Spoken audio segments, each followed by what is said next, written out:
Esta es la historia basada en la vida real de Doña María y las tradiciones opresoras del interior español, desde los años 50 hasta hoy. Acomódense porque esta narrativa promete atraparlos de principio a fin. Suscríbanse al canal, dejen su like de confianza aquí. Compartimos relatos auténticos, directamente del baúl de recuerdos de nuestros queridos ancianos. Doña María, estamos todos oídos para escuchar su increíble trayectoria. Ah, cariño, qué bueno que llegaste. Ven, siéntate aquí, cerquita. ¿Estás bien ahí? Espero que tengas un ratito para escuchar a esta vieja de 82 años. ¿Sabes? Tengo tantas cosas guardadas aquí adentro, un montón de historias para contar. A veces duele recordar, pero necesito sacarlo afuera. Qué alivio tenerte aquí para escucharme. Fueron años que me hicieron ser quien soy. Me rompieron y me volvieron a poner de pie. Hubo días oscuros, noches interminables. Prepárate, cariño. No es una historia fácil de escuchar. Nací en 1942 en una hacienda grande en el interior. Era un lugar bonito, pero lleno de reglas rígidas y tradiciones que nos asfixiaba mi padre. El coronel Antonio era un hombre a quien todos respetaban y temían. No solo mandaba en nuestra familia, sino en casi toda la región. Era uno de esos políticos que conseguía lo que quería a base de fuerza e influencia. Mi madre, doña Clara, pobre mujer, era el opuesto de mi padre. Una mujer callada, siempre con una tristeza en los ojos. Me amaba mucho, lo sé, pero no podía hacer mucho para protegerme. A veces cuando mi padre no miraba, me abrazaba fuerte o me acariciaba el cabello. Era su manera de decirme que estaba allí. Para mí tenía 3 hermanos mayores: José, el mayor, que ya estaba casado, Pedro, el del medio, y Carlos, el menor de los hombres. José era el más parecido a mi padre, siempre serio y autoritario. Su esposa Mariana era una mujer callada, que le había dado 2 hijos. Luis y Ana Pedro y Carlos eran iguales a mi padre, ignorantes brutos, solo pensaban en caballos, ganado y en mandar a los demás. Pero los hijos de José, mis sobrinos Luis y Ana, eran mi alegría. Luis tenía 7 años y Ana 5. Cuando yo tenía 13, les encantaba venir a jugar en el caserón. Corríamos por los jardines, nos escondamos en las habitaciones enormes y les contaba historias debajo de los mangos. Eran los únicos momentos en que me sentía realmente una niña. Yo era la menor y la única niña. Papá decía que yo era la flor de la familia, pero eso no significaba que me trataban mejor. En realidad, las expectativas sobre mí eran aún mayores. Tenía que ser la joven perfecta, educada y lista. Para ser una buena esposa, fue en 1955, el día que cumplí 13 años, cuando mi vida dio un vuelco. Estaba emocionada pensando que quizá tendría una fiesta, tal vez hasta un pastel, pero madre mía, lo que recibí de regalo fue un prometido. Papá me llamó a su despacho. Allí estaba un hombre a quien solo había visto de lejos algunas veces. Jerónimo Albuquerque, un hacendado importante de la región, tenía 52 años, el cabello ya canoso y una mirada que me daba miedo. María dijo: mi padre, te casarás con el señor Jerónimo. Es un gran honor para nuestra familia. Me quedé paralizada. Casarme, apenas sabía lo que eso significaba. Miré a mi madre, que estaba en un rincón de la sala con los ojos llenos de lágrimas. No dijo nada, solo bajó la cabeza. Intenté argumentar, decir que era muy joven, que quería estudiar, pero papá no quería escuchar. Esto es un acuerdo entre hombres. Niña unirá nuestras familias y traerá más poder para todos nosotros. De repente la casa estaba llena de gente preparando la boda. Costureras haciendo mi vestido, cocineras planeando el banquete, mi padre recibiendo visitas importantes. Y yo en medio de todo eso, sintiéndome como si me hubieran olvidado. Mis hermanos no le daban importancia. Para ellos era normal que una niña se casara temprano. José incluso me felicitó como si fuera algo bueno. Pedro y Carlos solo hablaban de cuánto dinero y tierras ganaría la familia con la unión. Mis sobrinos eran los únicos que parecían entender que algo estaba mal. Luis me preguntó una vez: tía María, ¿por qué estás triste? ¿No es bueno casarse? Y la pequeña Ana, con su inocencia, dijo que no quería que me fuera eso. Me rompió el corazón. El día de la boda llegó demasiado rápido. Se suponía que debía ser el día más feliz de mi vida, pero me sentía como si estuviera yendo a mi propio funeral. El vestido era precioso, lleno de encajes y bordados, pero pesaba como plomo sobre mis hombros. La iglesia estaba llena, parecía que toda la ciudad había venido a ver a la hija del coronel Antonio casarse. Cuando entré del brazo de mi padre, vi a Jerónimo en el altar. Sonreía, pero no era una sonrisa amable.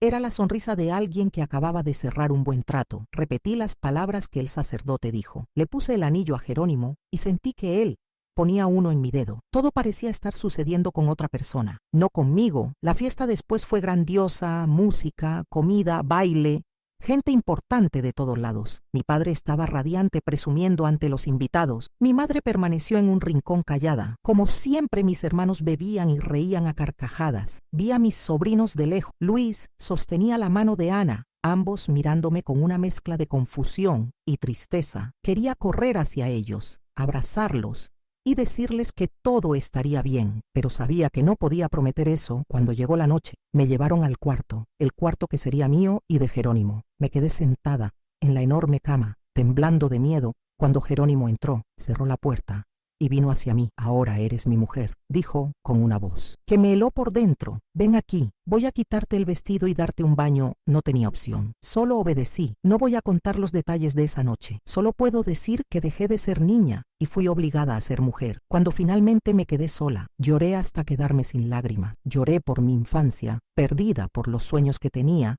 y que ahora parecían imposibles. Lloré de miedo por el futuro que me esperaba. Los días que siguieron al matrimonio fueron un infierno para mí. Jerónimo no era un hombre amable ni paciente. Esperaba que yo fuera una esposa de verdad, aunque solo era una niña. Entre cuatro paredes me hacía pasar por cosas que ni siquiera entendía bien. Temblaba solo de escuchar sus pasos acercándose al cuarto. Si me quejaba o lloraba, se enojaba. Eres mi mujer ahora, decía. Debes obedecerme en todo. Y cuando intentaba resistir me amenazaba. Si no haces lo que quiero, dormirás con los cerdos en el chiquero. Al principio pensé que era solo una amenaza para asustarme, pero una noche, después de negarme a hacer lo que él quería, pues era una petición absurda y degradante, vi en sus ojos una ira que me heló los huesos. Me agarró del brazo y me arrastró afuera, me arrojó al chiquero y cerró la puerta. A ver si así aprendes a ser una buena esposa, gritó. Pasé toda la noche allí, desnuda en el barro, temblando de frío y miedo, con el olor de por la mañana. Cuando abrió la puerta estaba sucia y llorando. Pensé que eso sería suficiente, pero me llevó adentro, me dio un baño y me obligó a hacerlo, que me había rehusado antes a base de gritos. Aquí mando yo, imagino tu ira al escucharme. Cariño, yo misma siento rabia al contarlo, pero créelo o no,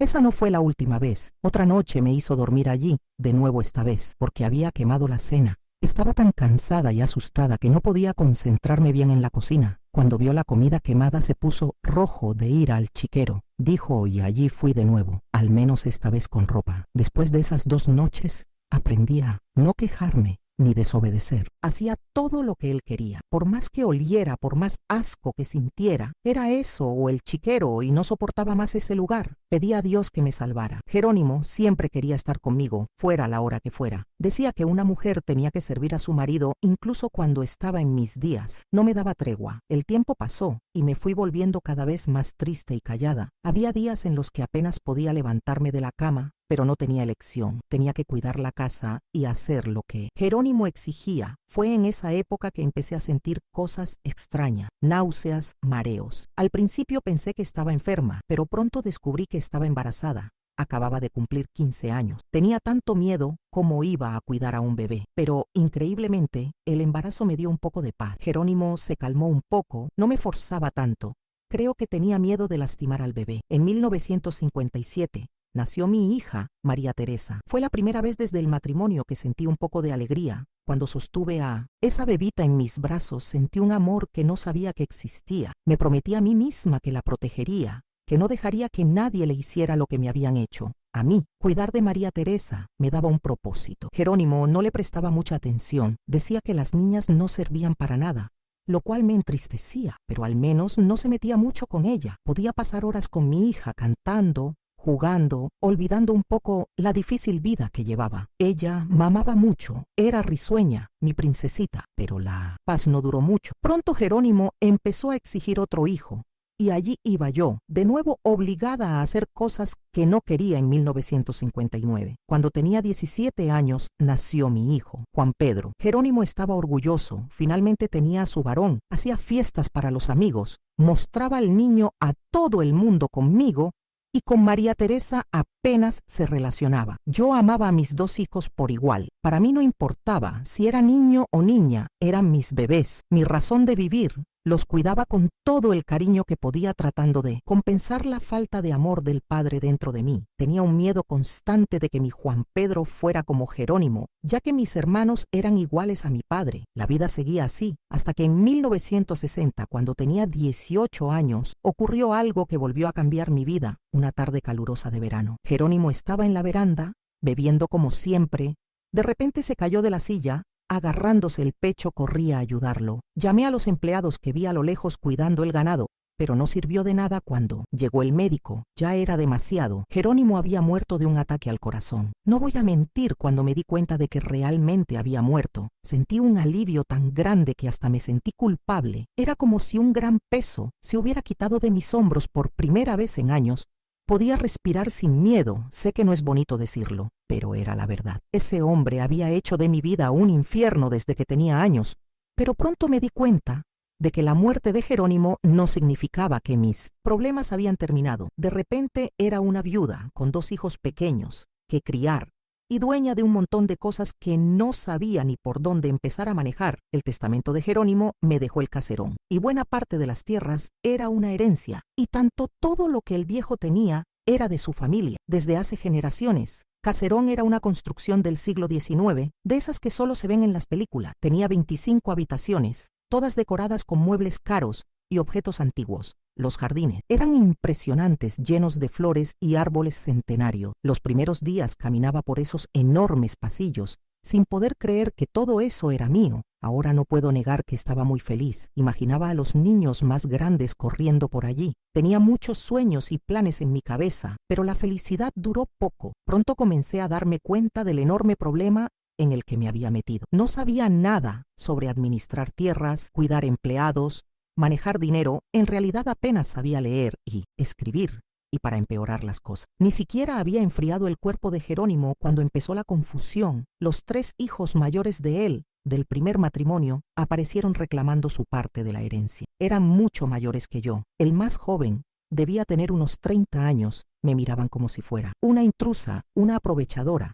La batalla legal comenzó. Tan pronto se abrió el testamento, los hijos de Jerónimo no perdieron tiempo, contrataron a los mejores abogados de la región y comenzaron a impugnar. Todos decían que yo era demasiado joven, que no tenía capacidad para administrar las propiedades, que Jerónimo no estaba en su sano juicio. Cuando hizo el testamento, cada día era una nueva acusación, un nuevo papel que firmar una nueva audiencia en el tribunal. Estaba completamente perdida. Nunca había puesto un pie en un tribunal. Antes apenas entendía la mitad de las palabras que los abogados usaban cada vez que llegaba una citación. Mi corazón se disparaba.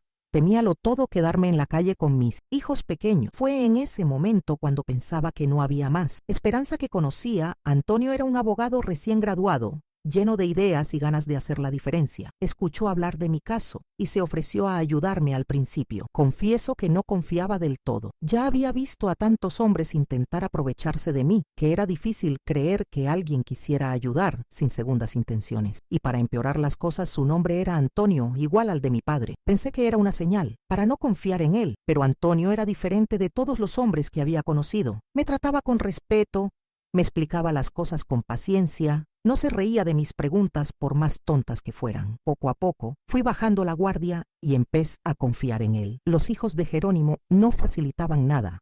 Usaban todos los trucos sucios que podían. Esparcían rumores en la ciudad de que había matado a Jerónimo para quedarme con la herencia. Trataban de sobornar testigos, amenazaban a personas cercanas a mí. Hubo una vez que hasta intentaron intimidarme directamente, acorralándome a la salida del tribunal. Si Antonio no hubiera aparecido en ese momento, no sé qué hubiera pasado. Pero a pesar de toda la presión, no desistimos. Antonio reunía pruebas, construía nuestro caso. Me enseñó a comportarme en el tribunal, a no caer en las trampas que los otros abogados tendían. Poco a poco fui ganando confianza, aprendiendo a defenderme. La batalla legal se arrastró por casi 2 años cuando finalmente llegó el día D. La sentencia final estaba hecha un manojo de nervios. El juez leyó la decisión y cuando anunció que el testamento era válido y que tenía derecho a quedarme con el caserón y las tierras, fue como si el mundo se hubiera detenido por un instante. No podía creerlo. Al principio, salí del tribunal ese día, sintiéndome la mujer más fuerte del mundo. Había enfrentado todo y a todos, y había vencido por primera vez en mi vida. Sentí que el futuro era mío para moldear como quisiera, pero como en todo en mi vida, en Esa época mi alegría duró poco. Esa misma noche, mientras estaba en casa con los niños intentando celebrar nuestra victoria, escuché el ruido de una camioneta llegando antes de que pudiera entender lo que estaba pasando. Mi padre, el coronel Antonio y mis hermanos irrumpieron en la casa. Estaban fuera de Grit, que yo era demasiado yen para manejo. Eso no tienes la capacidad para cuidar de estas tierras. Ni Grit mi pad, ni mis hermanos, com llevarse niños. Grité y traté de impedirlo, pero Fert vi con horror. Subieron a Mar Teresa y Juan Pedro a camioneta. Mis pequeños lloraban desconsolados. ¿A dónde se hallan a mis hijos? Imploré, pero nadie me escuchaba. Mi padre me agarró del brazo y también me arrastró hacia la camioneta. Vamos a casa allí. Resolveremos esto. Cuando llegamos a Caim, la hacienda de mis padres, vi a mi madre esperando en la veranda. Parecía triste, pero no hizo nada por ayudarme. Solo se quedó allí, callada, mientras mi padre me empujaba dentro de la casa. Vamos a encargarnos de todo. Ahora, dijo, con ese tono que no admitía discusión, eres demasiado joven para lidiar con este tipo de cosas. Pasé la noche llorando abrazada a mis hijos. No entendía cómo mi propia familia podía hacerme esto a la mañana siguiente. Para mi sorpresa, apareció Antonio en la hacienda. Llegó con una carpeta bajo el brazo diciendo a mi padre que había unos documentos que necesitaba firmar, cosas pendientes del proceso. A mi padre no le gustó mucho la idea, pero como era algo oficial, terminó dejando que Antonio hablara conmigo. Fuimos al antiguo despacho de mi abuelo, un cuarto más apartado del salón. Tan pronto como la puerta se cerró, vi que Antonio estaba agitado, preocupado. Mara dijo en voz baja, mirando hacia la puerta para asegurarse de que nadie escuchaba: no hay ningún documento para firmar. Vine a advertirte de algo que he descubierto y que necesitas saber. Se acercó más hablando, casi en un susurro. Tu padre ha hecho un acuerdo con los hijos de Jerónimo. Van a vender todo y dividir el dinero como el juez no les dio la herencia. Encontraron otra manera de conseguir lo que quería. Sentí como la sangre se me helaba en las venas. No podía creer lo que estaba oyendo. Anio, están usando la influencia de tu padre y la presión de la familia para obligarte a vender. Tu padre está diciendo a todo el mundo que no tienes experiencia para administrar los bienes, que es mejor vender todo. Me quedé sin aliento. Todo ese esfuerzo, toda esa lucha en el tribunal, y ahora mi propio padre estaba entregando todo a los hijos de Jerónimo, llevándose una parte para él. ¡Qué desfachatez! ¿Pero cómo pueden hacer eso?, pregunté desesperada con la noticia. La herencia es mía, el juez ya decidió. Soy mayor de edad, no pueden obligarme. Antonio sacudió la cabeza con frustración. Legalmente no pueden obligarte, pero en la práctica, con la presión de la familia y la influencia de tu padre en la región. En ese momento comprendí la magnitud de la traición. Mi propia se había vuelto contra M, todo por dinero y poder. No era la primera vez, me sentía acorralada. Justo después de que Antonio me contara todo, la puerta del despacho se abrió de repente. Mi hermano Pedro entró con los ojos llenos de desconfianza, mirándonos a Antonio y a mí. En ese momento vi a Antonio cambiar completamente en un abrir y cerrar de ojos. Volvió a ser el abogado formal, cerrando la maleta con calma. Doña María, muchas gracias, dijo, con la voz sin delatar nada de lo que acabábamos de hablar. Cualquier cosa yo regresaré para finalizar la documentación. Me impresionó lo bien que disimulo. Si no hubiera sabido lo que había pasado, habría jurado que era solo una visita de rutina de mi abogado. Pedro quedó parado en la puerta, observándonos mientras Antonio se despedía educadamente y se marchaba. Traté de mantener mi expresión neutral, pero por dentro mi corazón latía con fuerza. Apenas Antonio se fue, sentí un vacío enorme. Él era el único que realmente estaba de mi lado, el único que se preocupaba por lo que yo quería. Viéndole ir, me sentí más sola que nunca. Pedro me miraba como intentando adivinar qué había sucedido allí, pero no iba a darle el gusto. Levanté la barba y salí del despacho pasando directamente junto a él. Lo que Antonio me había dicho se demostró cierto más rápido de lo que imaginaba. No había pasado ni una semana cuando mi padre, el coronel Antonio, entró en el cuarto donde estaba con los niños llevando una carpeta llena de papeles. María dijo con esa voz autoritaria: necesito que firmes estos documentos. Yo ya sabía lo que era. Mi empezó a latir con fuerza y mis manos se enfriaron. ¿Qué documentos, papá?, pregunté. Intentando ganar tiempo, él arrojó los papeles sobre la mesita de noche. Es la venta del caserón y las tierras. Ya lo arreglé todo con los compradores. Solo falta tu firma. Miré los papeles y sentí como si el suelo desapareciera bajo mis pies. Era todo por lo que había luchado para conseguir, todo lo que el juez había decidido que era mío, por derecho. Pero papá, intenté argumentar, el juez dijo que era mío. Es la herencia que Jerónimo dejó para mí y mis hijos. ¿Cómo puede venderlo? No quiero vender, quiero vivir allí con los niños, dije, tratando de sonar firme y decidida. El coronel Antonio golpeó la mesa, haciéndome saltar de susto. María Teresa, que estaba jugando en el suelo, comenzó a llorar. «No me vengas con esa charla de jueces», gritó. «Eres una niña que apenas ha salido de los pañales. No tienes capacidad para cuidar de ninguna tierra. Estoy haciendo esto por tu propio bien». Cogí a María Teresa en brazos tratando de calmarla. Juan Pedro, a pesar de ser pequeño, miraba, asustado, a su abuelo. «Papá, no voy a firmar», dije, tratando de sonar más valiente de lo que me sentía. «Esa herencia es el futuro de mis hijos. No voy a renunciar a ella». Fue entonces cuando vi en sus ojos un brillo que me dio miedo. Se inclinó hacia mí y dijo en voz baja: «Si no firmas, María, voy a enviar a tus hijos a un internado en Europa. No los verás de nuevo hasta que cumplan 18 años». Sentí como si me hubieran echado un balde de agua fría. «No puedes hacer eso», dije con la voz temblorosa. «Claro que puedo», respondió fríamente. «Soy su abuelo. Puedo decir que no tienes condiciones para criar a estas criaturas. ¿A quién crees que escucharán las autoridades? ¿A una viuda de 19 años o a un coronel respetado en ese momento?» Entendí que estaba acorralada. Miré a María Teresa en mis brazos, a Juan Pedro sentado en la cama. Eran mis bebés, mi razón de vivir. Solo pensar en estar lejos de ellos durante años era una tortura inimaginable.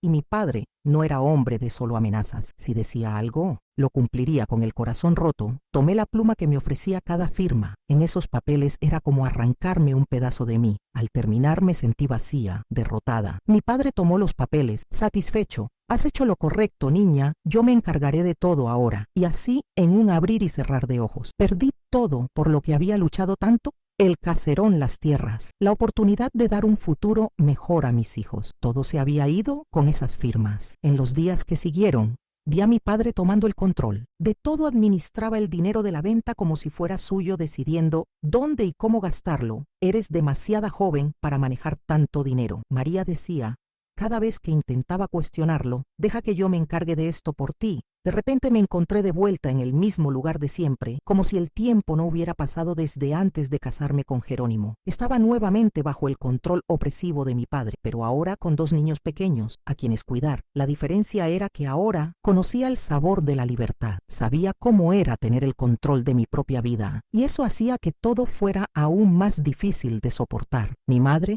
doña Clara, intentaba consolarme a su manera. A veces, cuando mi padre no estaba cerca, venía a mi cuarto, se sentaba al borde de la cama y me tomaba la mano. Hablábamos sobre los niños y nada más. Nunca tomaba parte por mí. «Todo estará bien, hija mía», decía en voz baja. «Tu padre solo quiere lo mejor para ti y para los niños». Pero en sus ojos veía que ni ella misma creía en eso. Doña Clara había pasado toda su vida sometiéndose a la voluntad de mi padre. Ella, mejor que nadie, sabía cómo era vivir bajo su control. «Mamá», le pregunté una vez, «¿nunca pensaste en irte de aquí y en decirle que no a papá?» Ella sonrió tristemente. «Ah, hija mía, las mujeres como nosotras no tenemos ese lujo. Aprendemos a sobrevivir como podemos». Esas palabras me desgarraban el corazón. No quería esa vida para mí, no quería eso para mis hijos. Pero ¿qué podía hacer? Estaba atrapada sin dinero y sin apoyo. Los días pasaban y me sentía cada vez más asfixiada bajo el control de mi padre. Veía a mi padre gastando el dinero de la venta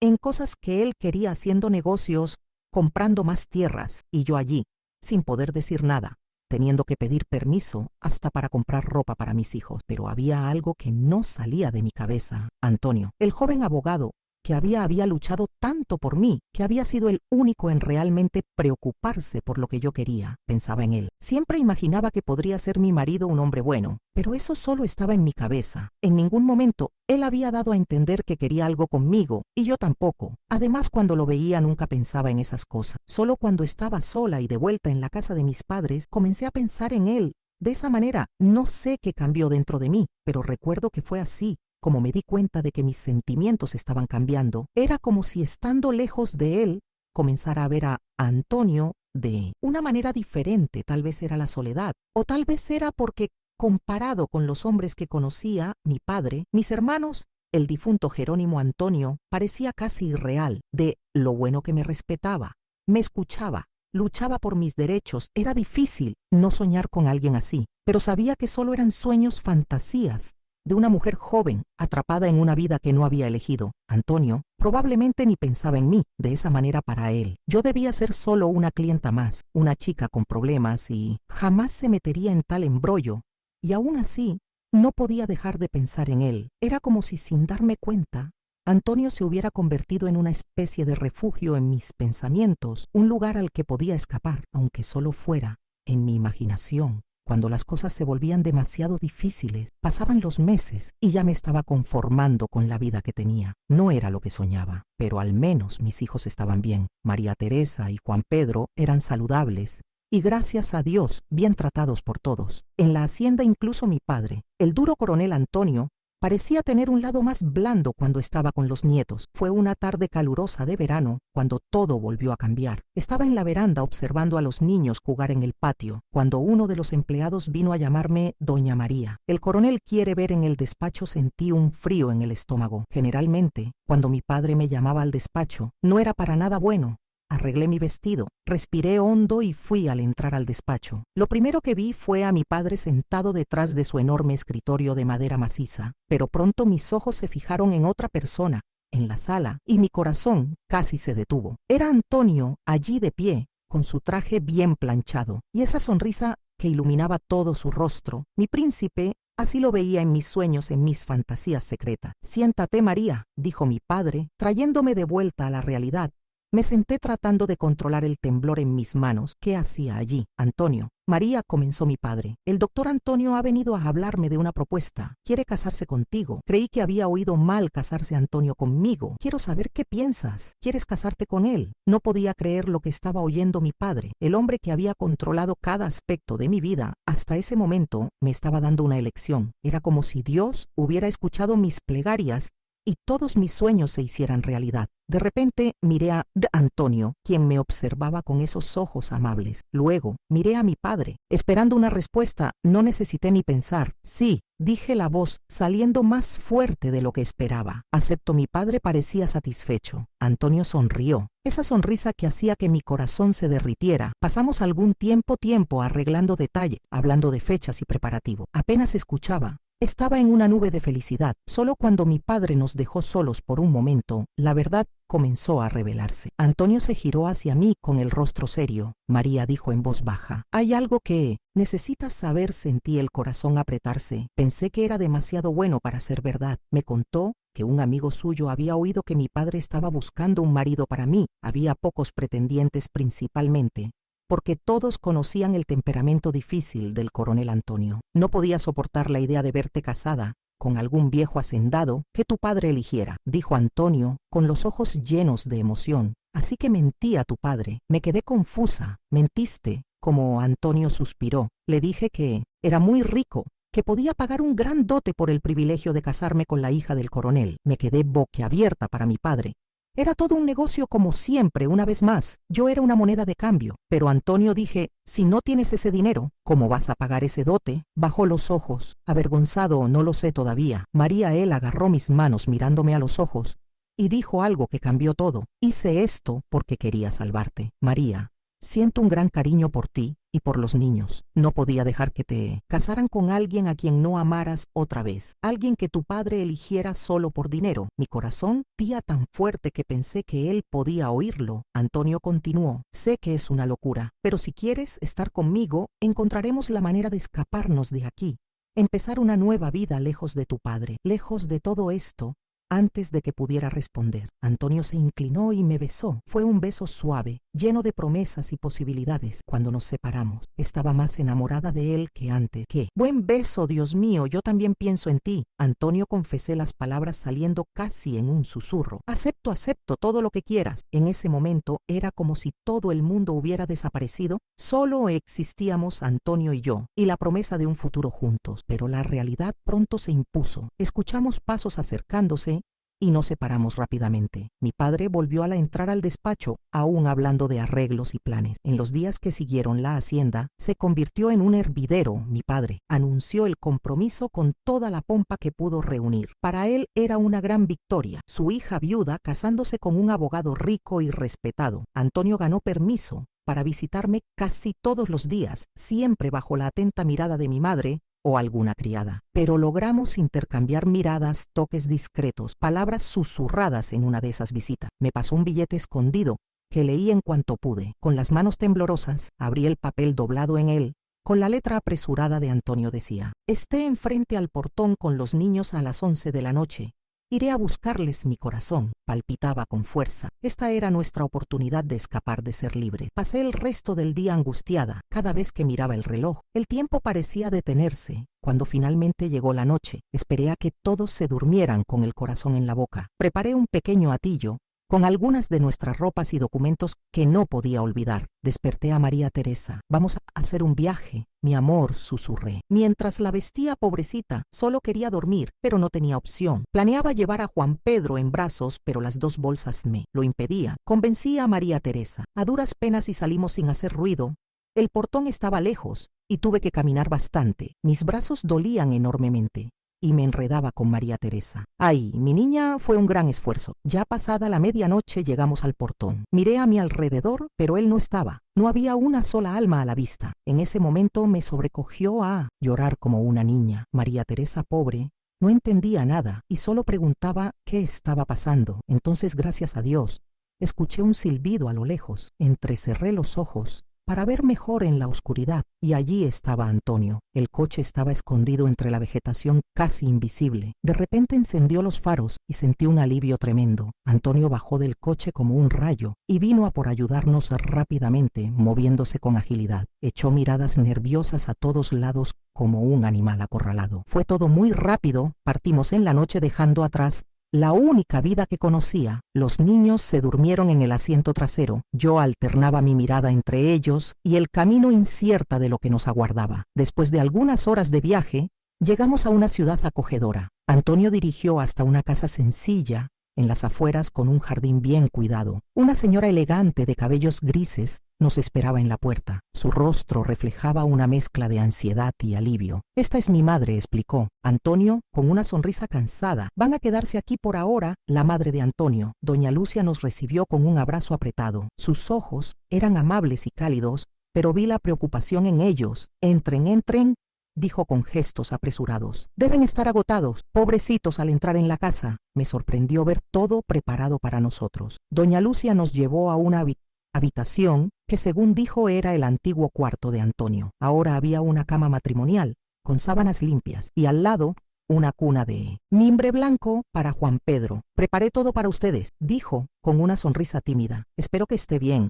No es el lujo al que están acostumbrados, pero está hecho de corazón. En ese momento, una ola de gratitud y emoción me invadió. Antonio realmente estaba comprometido conmigo. Su madre debía conocer toda mi historia y aún así decidió acogerme. Comencé a llorar y le agradecí más tarde mientras los niños dormían. Doña Lucia me contó un poco de su historia. Era viuda. Desde hacía 15 años su marido Rómulo, el padre de Antonio, también había sido abogado y murió de tuberculosis. Cuando Antonio era apenas un joven, pude ver el orgullo en sus ojos al hablar de su hijo y de cómo había seguido los pasos de su padre. Antonio llegó a casa ese día con una cara de preocupación. De inmediato supe que no era algo bueno. Mostró un papel arrugado y dijo con la voz temblando: María, es una notificación del Colegio de Abogados. Han suspendido mí para ejercer la abogacía. El viejo seguramente se enteró de que ya estábamos casados y decidió vengarse con Antonio. Me quedé en shock. Volveré, dije desesperada. Hablaré con mi padre y le diré que fue culpa mía. Antonio me tomó la mano sacudiendo la cabeza. No, María, si vuelves te encerraré en aquella casa y no te dejará salir nunca más. ¿Y los niños? ¿Quién sabe lo que haría esa noche? No pude dormir pensando en todo lo que había sucedido y en cómo mi deseo de ser libre le había costado tanto a Antonio. Sentí la mirada compasiva de doña Lucia. Sabía que estaba triste porque su hijo se había perjudicado por mi causa y no sabía dónde meter mi cara. Mira, hija, después de ese día terrible estábamos algo perdidos, sin saber qué hacer, pero Dios es bueno y no abandona a sus hijos. Un día Antonio llegó con una noticia. Mamá, ¿recuerdas a don Juan, el dueño de la carpintería? Empezó Antonio. Necesita a alguien que le ayude con el papeleo, contratos y esas cosas. Me ofreció el trabajo. No era abogacía, pero era un comienzo. Antonio aceptó pero no serví salano y volví tarde canado, pero siempre con una sonis en el rostro. La vez de sí fue. Entonces, cuando descubrí que estaba embarazada, meón estar en de mi suegra con noti de otro niño. Pero Antonio estaba tan feliz que me animó cuando se lo conté a doña Lucia P., que se enfadaría. Pero fue todo lo contrario. La noticia pareció ablandar su corazón de repente. Comenzó a tratarme con más cariño, como si ese bebé hubiera creado un puente entre nosotras. Será el primer nieto de Antonio, decía orgullosa haciendo todo lo posible para agradar. Preparaba esos platos deliciosos de los que Antonio hablaba, me daba consejos sobre el embarazo e incluso se ofre a cuidar de María Teresa y Juan Pedro cuando estaba agotada. Sabes, hija, lo que te diré ahora es difícil de admitir, pero doña Lucia se convirtió en una madre para mí, una madre como siempre soñé tener, ya que la mía nunca hizo nada de eso. Por mí, tuvo oportunidades pero nunca las aprovechó. Gracias a Dios, los niños se adaptaron bien al principio. Costó todo, era nuevo, escuela nueva, pero pronto hicieron amigos. María Teresa siempre parla. En China ya era popular en la escuela. Juan Pedro tardó un poco más, pero también se integró, el tiempo pasó y mi barriga creció. A pesar del cansancio, Antonio siempre encontraba un momento para hablar con el bebé.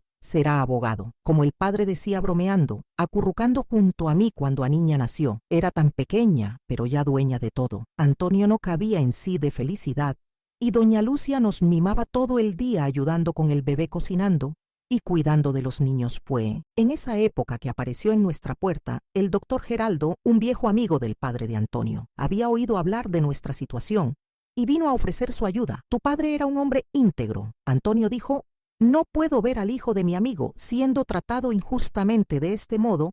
Era como si Dios nos enviara un ángel. El doctor Geraldo movilizó sus contactos junto con otros amigos del fallecido padre de Antonio. Reabrieron el caso, presentaron pruebas de que las acusaciones eran falsas y mostraron el carácter de Antonio. Fueron 2 años de lucha, hija mía, 2 años de ansiedad, esperanza y miedo, pero Antonio no se rindió. Estudiaba por la noche, después del trabajo en la carpintería. Los fines de semana iba a preparar la defensa con el doctor Geraldo. Y cuando menos lo esperábamos, llegó la noticia. Le habían devuelto la licencia a Antonio. Ave María, qué alegría, nos abrazamos, reímos y lloramos. Los niños no entendían bien qué sucedía, pero estaban felices, porque nosotros éramos felices.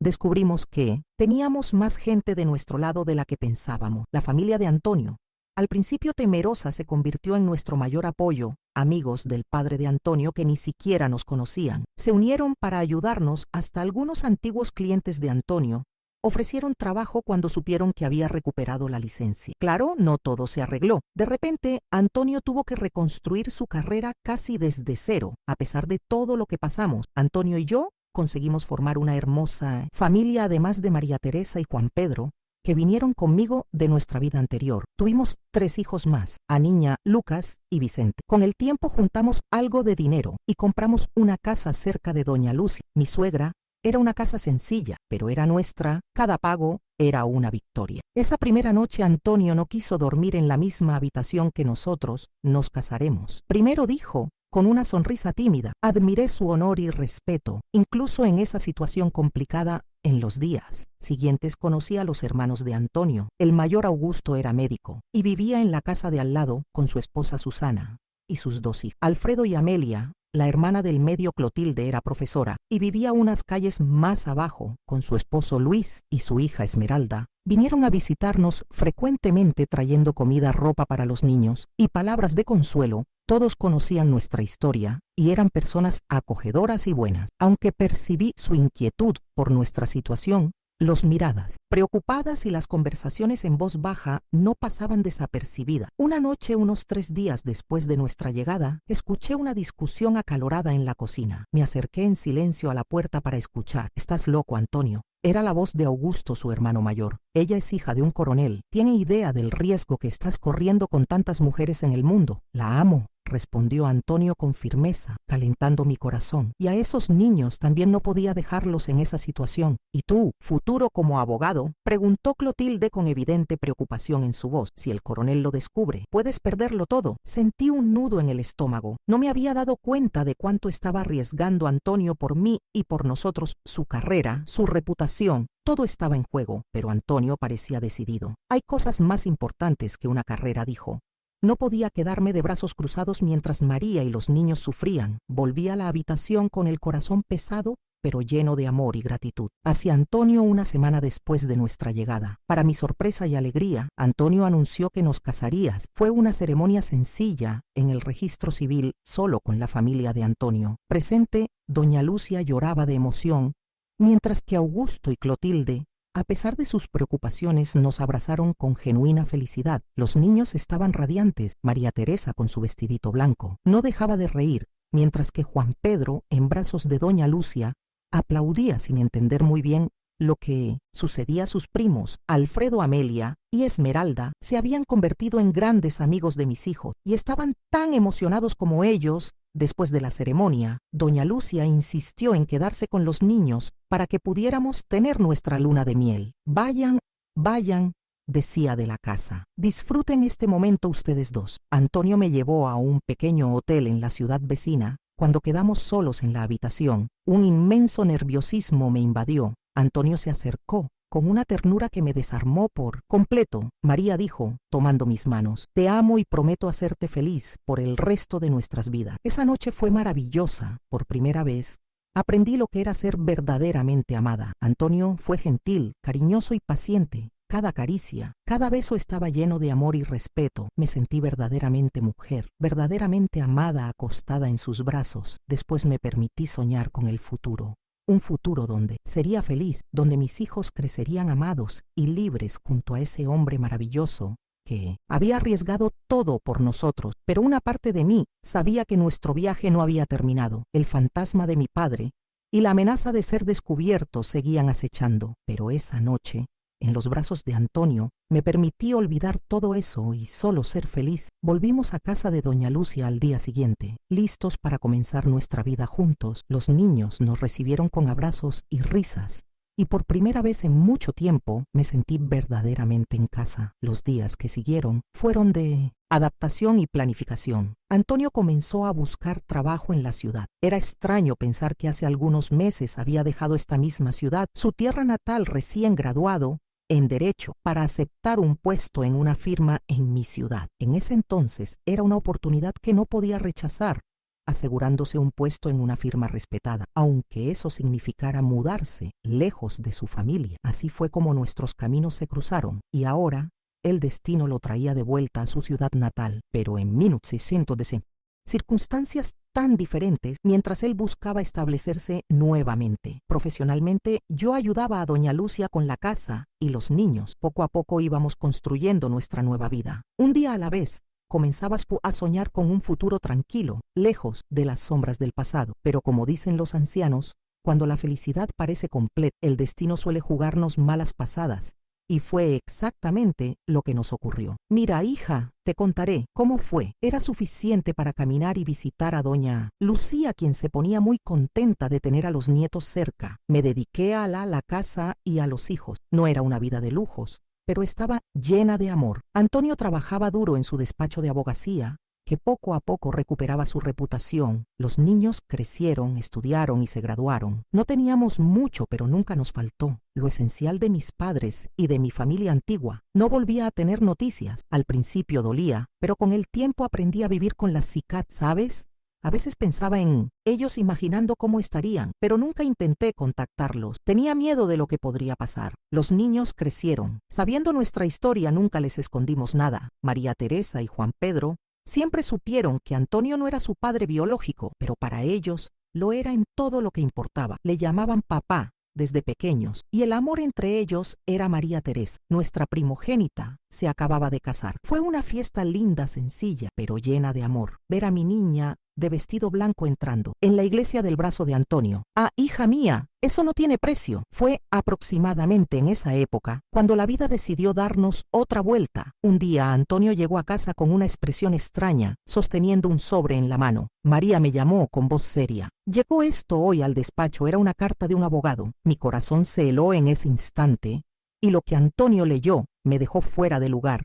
Era acerca de la hacienda de mi familia. Mi padre había fallecido. El abogado me estaba convocando para la lectura del testamento. Después de tantos años sin noticias, aquello cayó como una BBA. No sabía qué hacer parte de mí. Quería ignorar esa carta y seguir con mi vida como si nada hubiera pasado, pero otra parte quería saber entender. Cerrar ese capítulo de mi vida, hablé con Antonio y con los niños. Para mi sorpresa, todos coincidieron en que debía ir, al fin y al cabo. ¿Qué podría pasar? Ya éramos todos adultos. Ya no tenía miedo de mi padre ni de mi familia. Y los niños, bueno, ellos habían crecido escuchando historias de mi vida pasada, y estaban curiosos por conocer ese lado de la familia que nunca habían visto. Era nuestra oportunidad, y así decidimos ir todos juntos. Incluso el esposo de María Teresa, Francisco, nos acompañó el viaje de regreso a mi ciudad natal. Fue extraño. Cada kilómetro recorrido era como volver en el tiempo, reconociendo lugares y recordando momentos. Antonio sostenía mi mano todo el tiempo, dándome fuerzas al llegar a la hacienda. Mi corazón se aceleró. Todo estaba diferente, y a la vez, igual la casa grande, los campos, el olor de la tierra era como si el tiempo no hubiera pasado. Recuerdo que todo el tiempo pensaba estará viva. Mi madre. Fuimos recibidos por el abogado, un hombre más joven al que no conocía. Nos llevó a la sala donde se haría la lectura del testamento. Allí encontré rostros conocidos. Mis hermanos, algunos tíos y primos, todos eran más mayores. Claro, pero aún reconocibles. El silencio que cayó cuando entramos era pesado. Podía sentir sus miradas sobre mí y mi familia, algunas hostiles, otras curiosas y pocas acogedoras. Mi madre no estaba ahí.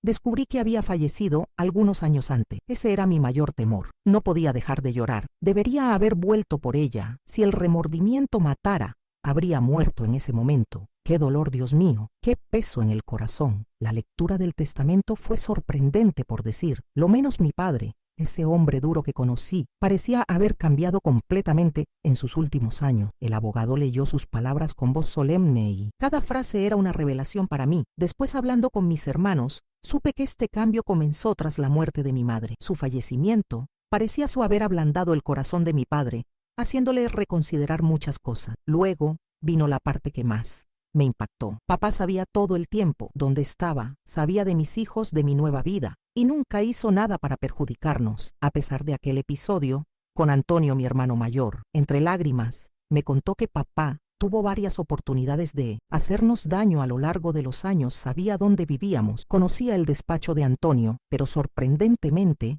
decidió no hacer nada. Decía que habías elegido, tú, explicó mi hermano en el testamento. Papá reconocía sus errores del pasado. Sus palabras eran claras y directas, sin rodeos. Pedía perdón por cómo me trató, por su dureza, por su falta de comprensión. Hablaba del arrepentimiento que cargó durante años y del deseo de hacer las paces que nunca tuvo el valor de realizar en vida. Casi se me paró el corazón cuando mencionó a Antonio. Ese joven abogado, decía, tuvo la osadía de desafiar a un coronel. Enfrentó a un viejo testarudo y poderoso por mi hija. Al final demostró tener más valor que muchos hombres por ahí. Entonces vino la parte que nadie esperaba. Papá me había dejado una parte considerable de la herencia. El abogado carraspeó antes de leer esa parte, como si incluso él estuviera sorprendido. El contenido para María y sus hijos. Decía el documento, dejó la parte sur de la hacienda, Buen Retiro, incluyendo la casa de huéspedes y las 500 hectáreas adyacentes. El abogado hizo una pausa y luego continuó. Este legado se hace como una forma de reparación por los años perdidos y por el dote que le correspondía. Sentía a Antonio apretar mi mano mientras un murmullo se por la sala, pero el abogado no había terminado. Además, continuó traslado a María, la cantidad resultante de la venta de la hacienda San Juan, anteriormente propiedad de Jerónimo Albuquerque. Mi corazón casi se detuvo. Al escuchar el nombre de mi exmarido, el abogado prosiguió. Esta cantidad detallada en el anexo financiero representa el valor parcial de la venta, dividido con los demás herederos, con los debidos intereses acumulados. Durante los últimos 30 años, entendí que era mi parte de la venta del caserón. Y las tierras que papá vendió y dividió con los 3 hijos de Jerónimo, quedé sin aliento. Era más dinero del que jamás había imaginado ver en mi vida. En el testamento, papá explicaba que estaba devolviéndome lo que era mío por derecho. Sé que nada puede compensar el tiempo perdido, decía, pero espero que esto pueda dar a ti y a tus hijos la seguridad y las oportunidades que en mi terquedad y orgullo les negué en el pasado. Miré a mis hijos, a Antonio. Todos tenían los ojos abiertos de asombro. No era solo el valor material, que ya era impresionante por sí mismo, era el reconocimiento, la admisión de los errores, el intento de hacer las paces. Aunque tardíamente el murmullo en la sala fue inmediato, mis hermanos parecían sorprendidos, algunos tíos indignados, pero yo no sabía qué sentir. Era una mezcla de alivio, tristeza, ira y de alguna forma gratitud. Salimos de allí con más preguntas que respuestas. En los días siguientes, mientras resolví la documentación, fui reconectando poco a poco con algunas personas de la familia. Algunos todavía estaban resentidos, otros felices de verme. Hija mía, déjame contarte. ¿Cómo fue luego cuando volvimos a casa? Qué locura, llegamos unos días después, siendo ricos. De repente tienes que haber visto la cara de la familia de Antonio. Pobre gente, no podían creer lo que estaba pasando. Doña Lucia, suegra, se quedó boquiabierta cuando se lo contamos. Todo de repente. Tenía una hacienda y una suma considerable de dinero. Te confieso algo, nunca esperé ni un céntimo de mi padre. Ese hombre solo me arrebató cosas toda mi vida. Pensé que me había desheredado hace tiempo cuando escuché el testamento. Casi me caigo para atrás. Bueno, nos sentamos y pensamos detenidamente en qué hacer con todo ese dinero. La primera cosa fue comprar nuestra casa grande, la que siempre soñamos. ¡Ah, qué alegría! Contraté una asistenta, aunque no quería tener una empleada fija. No sé. No me siento cómoda con alguien extraño en casa todo el día. Dime tú, si tuvieras la oportunidad de tener a alguien que te ayudara, ¿contratarías una asistenta o una empleada doméstica? ¿Sabes qué más hicimos, Antonio? Y yo fuimos a nuestra verdadera luna de miel, esa que se viaja lejos y se pasa varios días fuera de casa. Eso es, después de los 50 años. Mira, si no has tenido la oportunidad cuando eras joven o por los hijos, y puedes hacerlo cuando envejezcas. Ve, es maravilloso, hace mucho, bien para la rutina del matrimonio. Los años pasaron, los hijos crecieron y llegaron los nietos. Hoy tengo incluso bisnietos. Mira, una familia grande y feliz. Gracias a Dios, la vida ahora es muy diferente con toda esta tecnología. Tengo 2 bisnietos que son famosos, youtubers. ¿Puedes creerlo? Yo misma tengo mi teléfono celular y sé usarlo bien. Pero te digo, hija mía, lo que me da una tristeza enorme es que mi Antonio se fue hace 8 años. Ay, cómo lo extraño ese hombre. A veces me despierto por la noche y estiro el brazo buscando su lugar en la cama. Siempre diré que era mi príncipe. Después de todo, no me rescató del castillo del villano. Pasamos por tanto juntos, construimos todo desde cero. A veces me encuentro pensando en él, en esa sonrisa suya, en su manera cariñosa. Recuerdo como si hubiera sido ayer, el día que regresamos a casa después de recibir la herencia. Antonio, siempre sensato, dijo: María, vamos con calma. Este dinero es una bendición, pero tenemos que usarlo con juicio. Y eso hicimos. Ayudamos a los hijos. Claro, María Teresa, que ya estaba casada y vivía en un apartamento alquilado, pudo finalmente comprar su casa propia. Pedro usó una parte para abrir su propio negocio a Niña. Lucas y Vicente aún estaban estudiando, así que guardamos una buena cantidad para sus estudios universitarios. El tiempo pasó, los nietos llegaron, qué alegría ver crecer a la familia. Cada nacimiento era una fiesta. Hacíamos todo lo posible por ayudar a los hijos con los bebés, comprábamos de todo. Y las fiestas de Navidad una locura, la casa llena de nietos corriendo por todos lados. Antonio se vestía de Papá Noel, repartía regalos y había comida en abundancia. Déjame contarte algo que me calentó el corazón con todo ese dinero. Pudimos ayudar a muchas personas. Doña Cefa, nuestra vecina de años, estaba pasando por un momento muy difícil. Su marido había perdido el empleo y su hijo menor, Seño, necesitaba medicamentos caros. Un día vi a doña Cefa llorando en el patio y fui a preguntarle qué pasaba con vergüenza. Me contó su situación de inmediato. Le comenté a Antonio y decidimos ayudarles. Pagamos los medicamentos de Seño, ayudamos con las cuentas atrasadas y hasta le encontramos trabajo a su marido en la hacienda que heredamos. Alquilaron su casa en la ciudad y se convirtieron en nuestros caseros de confianza. Ave María. Tenías que haber visto la alegría de esa familia. Doña Cefa lloraba, pero de felicidad, y no paró. Ahí estaba don Joaquín, el zapatero de la esquina. El hombre estaba a punto de cerrar su tienda porque el alquiler había subido demasiado. Compramos el local para él. Ahora trabaja, sin preocuparse por el alquiler, y enseña el oficio a los jóvenes del barrio. Esa profesión se está perdiendo hoy en día. Es un trabajo muy importante, pasar adelante los conocimientos de zapatero. Y la escuelita del barrio estaba hecha un desastre. Juntamos un grupo, hicimos una colecta y aportamos la mayor parte. Claro, remodelamos todo. Quedó preciosa. Ahora los niños tienen hasta una biblioteca nueva. Sabes, hija mía, poder ayudar a los demás. Así no tiene precio ver la sonrisa en los rostros de las personas, saber que hemos hecho la diferencia en sus vidas. Eso sí que es verdadera riqueza. Antonio siempre decía a María: hemos recibido esta bendición para multiplicarla. Y eso hacíamos desde tés para el dolor de estómago, hasta tés para calmar los nervios. Si quieres echar un vistazo, el enlace está en el primer comentario fijado del vídeo y hablando de consejos de quien ha vivido mucho. ¿Sabes qué más? Abrimos un nuevo canal, solo para dar algunos consejos para parejas. Después de tantos años de casados, uno aprende algunas cositas, como decía mi suegra. El matrimonio es como una plantita, cuidado todos los días. Si te interesa, aparecerá un video en la pantalla para que accedas al nuevo canal. Bueno, querida, Que Dios te bendiga a ti y a tu familia. Quédense con él.